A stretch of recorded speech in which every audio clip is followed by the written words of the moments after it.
Saat usiaku masih menginjak 25 tahun, rasanya dunia masih berpihak padaku. Wajah cantik, rambut yang berkilau, sampai karir sebagai eksekutif sekretaris di sebuah perusahaan besar nyaris membuat aku menjadi wanita idaman. Tentu saja, idaman para pria berdasi dengan jabatan yang tinggi. Aku sudah menjadi incaran bosku sejak pertama kali melamar sebagai sekretaris. Tugasku memang tidak berhubungan langsung dengan bos, tetapi eksekutif sekretaris. Namun, aku langsung tahu dari lirikannya yang seringkali ia lontarkan saat atasanku itu tidak menyadarinya. Harus kuakui, atasanku begitu cantik dan cekatan. Ia memiliki tubuh yang proporsional dengan rambut ikal terurai bebas. 2 tahun bekerja, akhirnya aku mendapat kenaikan jabatan, atau lebih tepatnya menggantikan posisi atasanku. Ia pamit dengan alasan ingin meneruskan studinya di luar kota dan tidak bisa membagi waktu antara kuliah dengan pekerjaannya.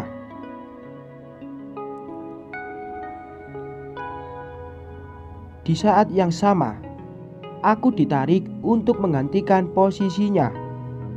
Dan sejak saat itu, tak ada lagi jabatan sekretaris yang dulu aku pegang. Tanpa kehadiran atasan, aku berurusan langsung dengan bos. Dan tentu saja, tidak ada yang bisa menjadi sumber informasiku saat ada masalah apapun. Baru 3 bulan menjadi sekretaris pribadinya, ia mulai menunjukkan gelagat yang sangat jelas. Mulanya hanya menyentuh lenganku, tetapi lama-kelamaan jemarinya berpindah ke pinggul. Lalu berulang kali sentuhan itu kutolak karena memikirkan istrinya. Tetapi ia justru berdalih kalau dia belum berkeluarga. Butuh waktu cukup lama agar dia bisa meyakinkanku. Meski sebenarnya aku juga tidak yakin dengan pilihanku. Bosku baru berusia 35 tahun. Bisa jadi ia sudah berkeluarga, atau mungkin sebaliknya. Aku dilema saat itu, tetapi perhatiannya yang besar dan mulut manisnya berhasil menjatuhkan aku ke dalam dekapannya. 6 bulan bersama, kami berhasil menutupinya dari semua rekan di kantor. Mungkin ini bagian dari pekerjaan atasanku. Mungkinkah dia mengambil pilihan yang sama? Pikirku. Pertanyaan itu hilang saat ia datang memanggil dan denganku. Ia melakukan semua seolah aku adalah wanita pertama yang berhasil menaklukkan hatinya. Sudah lama aku memperhatikanmu, Sofia, ucapnya di telingaku. Aku tahu, jawabku. Lalu kenapa kamu tidak langsung menanggapinya? Balasnya, karena mungkin kamu melakukan hal yang sama dengan Bella dulu. Sahutku cemburu. Apa aku tidak salah dengar? Kurasa ada cemburu yang tersirat dari ucapanmu. Harus berapa kali ku katakan, Sofia, kami tidak melakukan apapun, hanya sebatas pekerjaan. Jelasnya, tentu saja aku cemburu. Dia jauh lebih cantik dariku. Mana mungkin pria seperti kamu tidak terlena dengan kecantikannya, balasku yang semakin sebal saja. Kalau tidak percaya, boleh kamu hubungi Bella dan tanyakan langsung padanya, jawab dia. Sejenak aku berpikir untuk mengambil ponsel yang sudah disodorkan olehnya.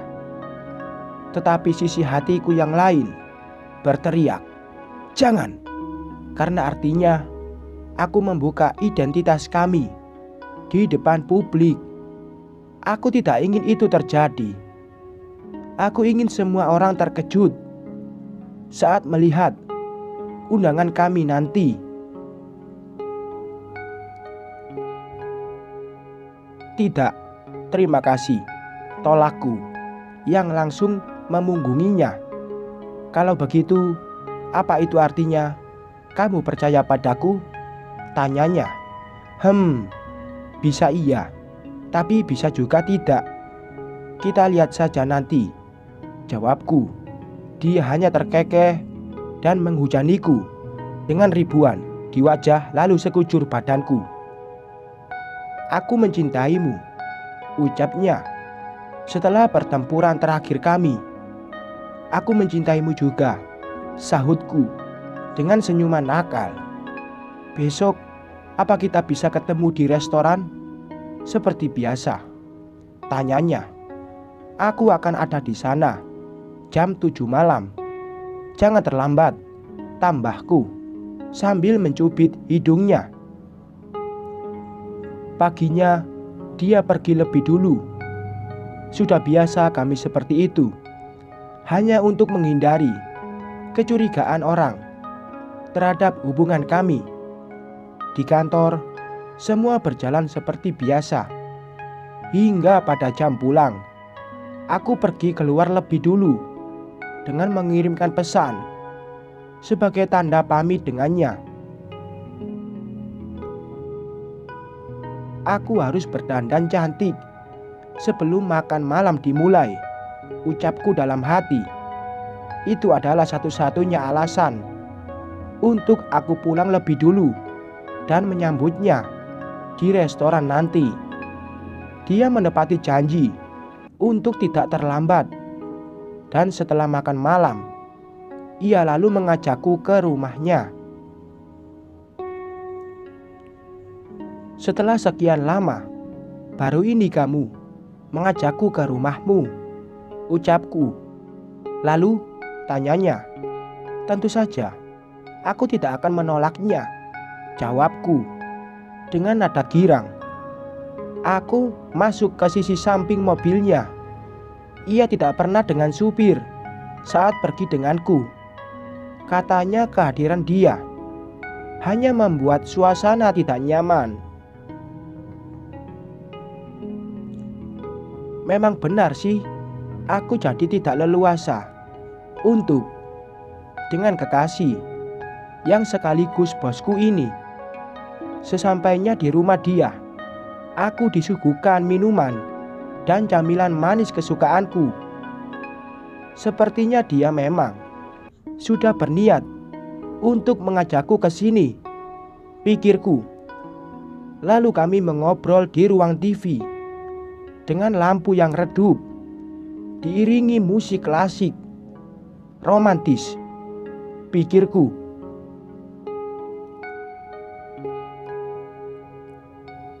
Saat semua suasana itu sudah terbangun dan bibir kami hendak bertaut, aku mendengar seseorang berteriak di belakang kami. Apa yang sedang kalian lakukan? Teriak seorang wanita. Yang kulihat hanyalah siluet seorang wanita dengan bentuk tubuh seperti gitar.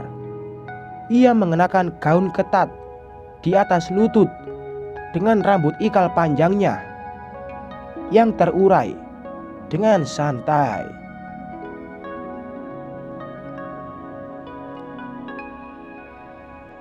Wanita itu berjalan ke arah kami, tepatnya berdiri di salah satu pencahayaan yang telah dipasang.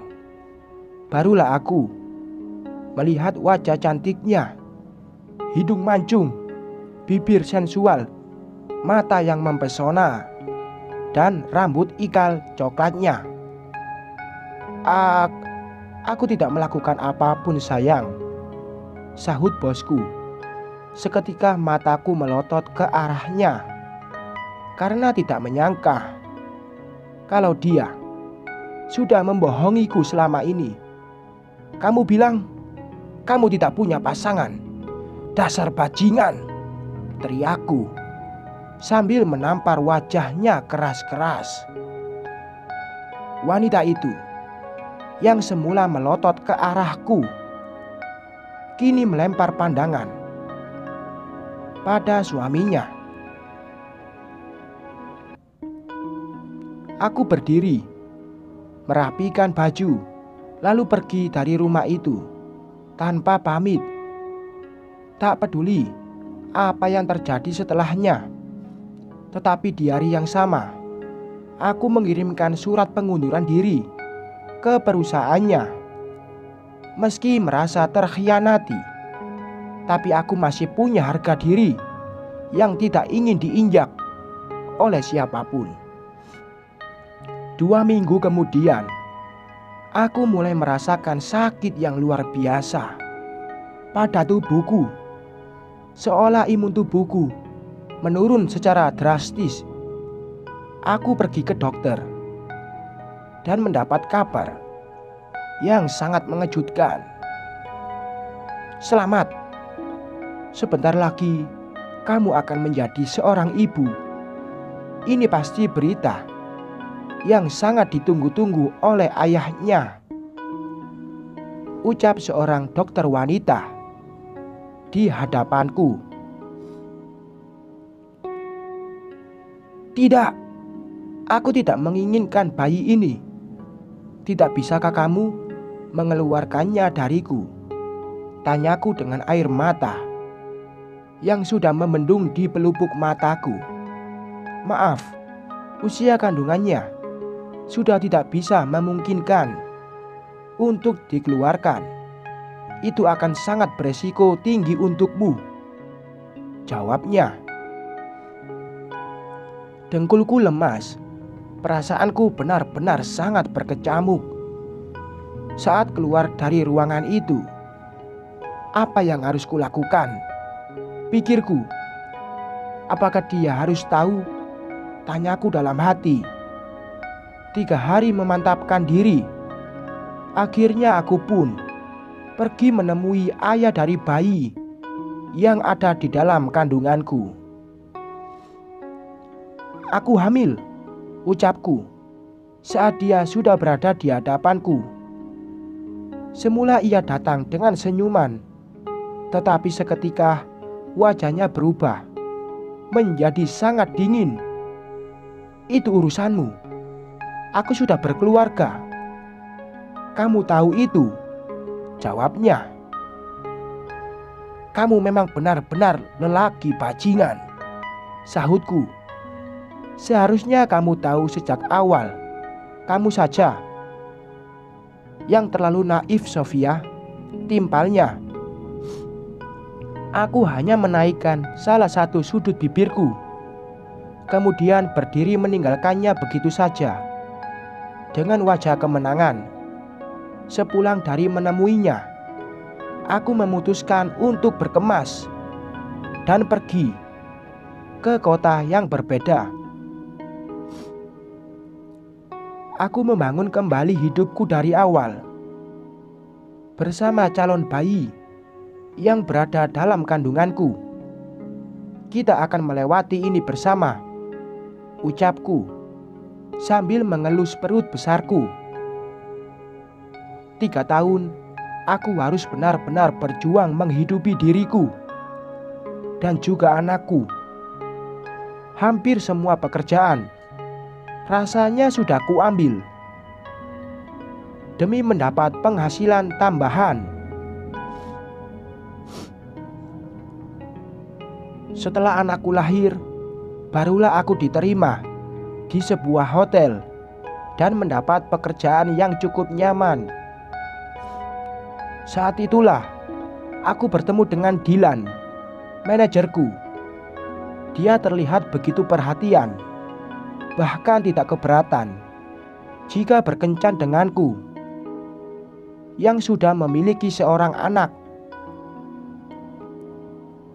Aku senang anak kecil. Aku akan menjadi teman yang baik untuknya, kata Dylan.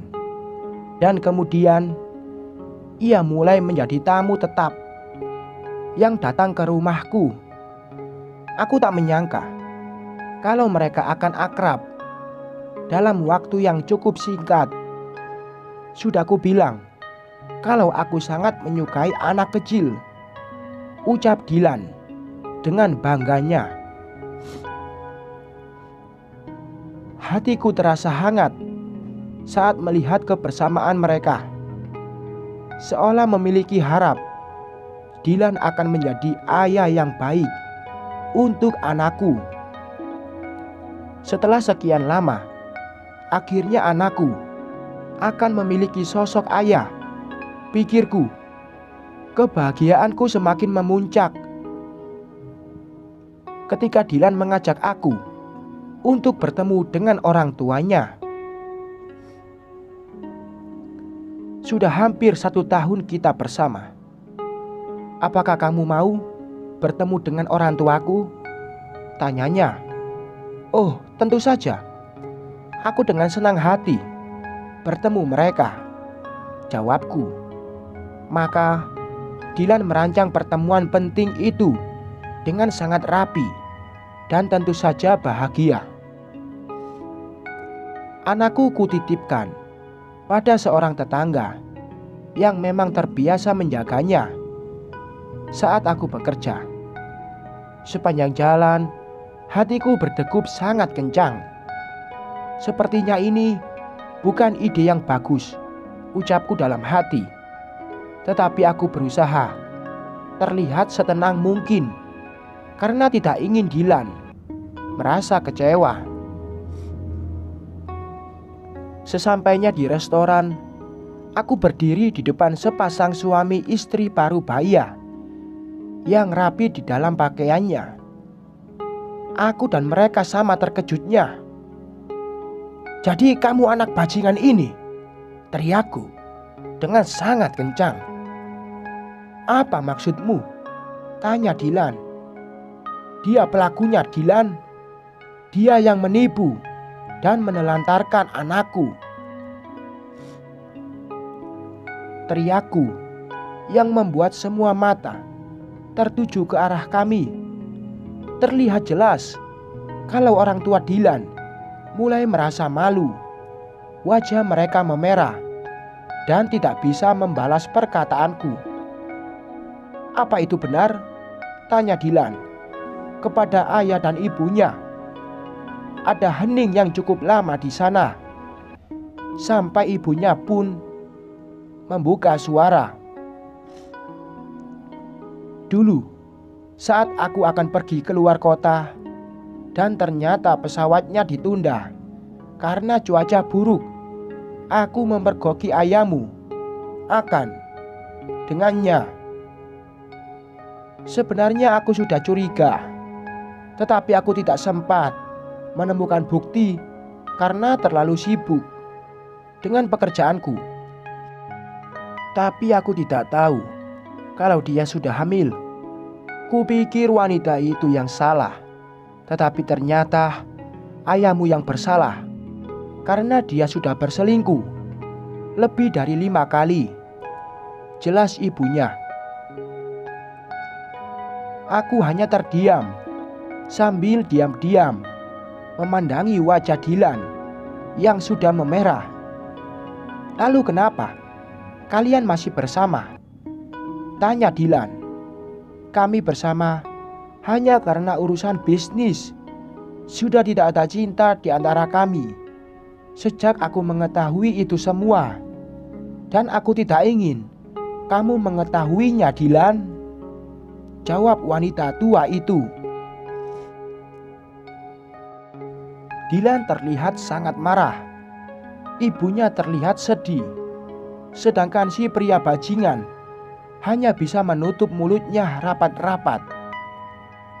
Tangan Dylan mulai mengepal.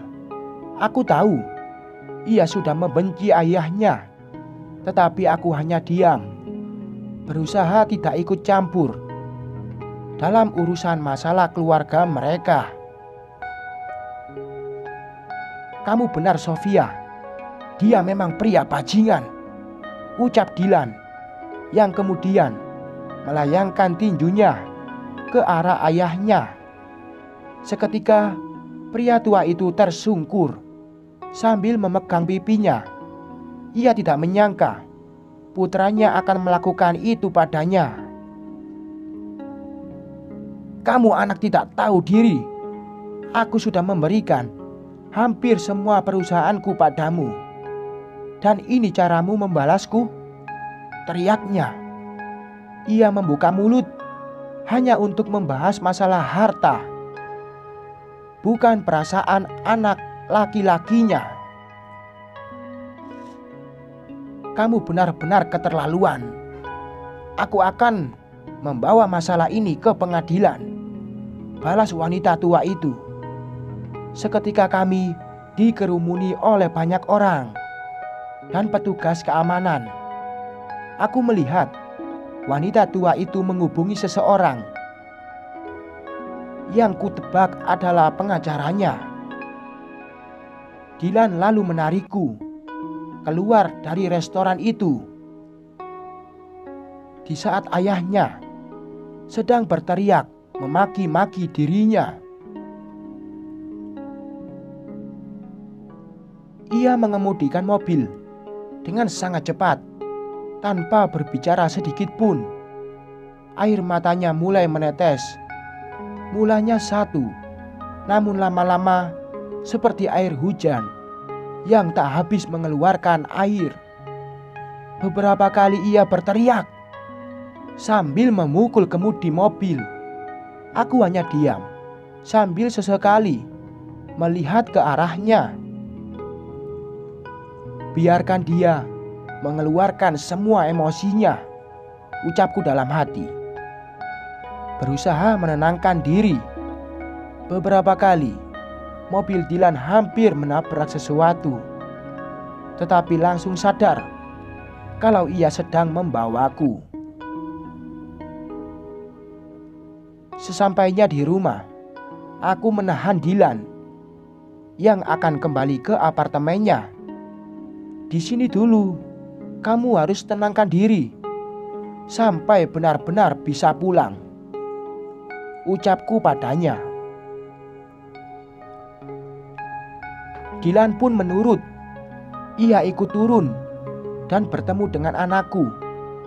Tetapi kali ini ia hanya diam, tidak mengajaknya bermain seperti biasanya. Sampai malam, Dylan berada di rumahku, dan ketika anakku tertidur, barulah aku masuk ke kamar untuk menemuinya. Aku melihat Dylan sedang tertidur dengan baju yang masih lengkap. Matanya sembab dan hidungnya memerah. Aku mengelus kepalanya dengan sangat lembut. Tetapi ternyata justru itu yang membuatnya terbangun. Dylan menatapku. Ia menarikku ke dalam pelukannya dan kemudian menangis lagi. Maafkan aku. Aku tidak tahu kalau ternyata bajingan itu adalah ayahku sendiri, ucapnya. Dan aku hanya menarik napas panjang, lalu melepaskannya secara perlahan. Aku berusaha membuang rasa marah itu. Dylan jauh lebih terpukul daripada aku, dan kurasa ini memang sudah waktunya untuk aku berdamai dengan masa laluku. Tidak masalah. Terpenting kamu ada di sini bersamaku, entah sebagai pasangan atau kakak laki-laki dari anakku. Terserah saja, jawabku. Kalau kita menikah, anakmu tetap menjadi adikku. Dan itu aneh sekali, sahutnya. Kalau begitu, anggap saja dia anakmu. Dia itu laki-laki. Justru aku senang kalau kamu jadi ayahnya, karena wajah kalian cukup mirip, timbalku. Dilan tersenyum, senyuman yang baru kulihat satu kali sepanjang hari ini. Oke, ucapnya. Aku yang berada di dalam pelukannya hanya mengernyitkan dahi. Apa? Tanyaku. Kita akan menikah dan akan kubuktikan kalau tidak semua pria itu bajingan seperti ayahku. Jawabnya. Hatiku merasa sangat hangat. Dilan datang mematahkan semua stigma yang ada di dalam pikiranku selama ini, sekaligus menyembuhkan luka hatiku. Tapi kamu harus siap kalau kita memulai semuanya dari awal, karena bisa saja si bajingan itu mengambil semua perusahaannya dariku, ucapnya. Aku hanya menganggukkan kepala, tanda setuju.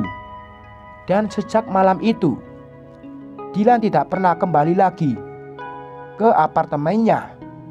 Dia tinggal bersama kami, bahkan hingga pernikahan itu terlaksana. Untuk pertama kalinya dalam hidup, aku benar-benar merasa menjadi wanita yang diperjuangkan, sekaligus dicintai oleh seorang pria. Dilan itu istimewa. Ia bisa menjadi pria yang jauh berbeda dari apa yang dilihat oleh kebanyakan orang. Sekian.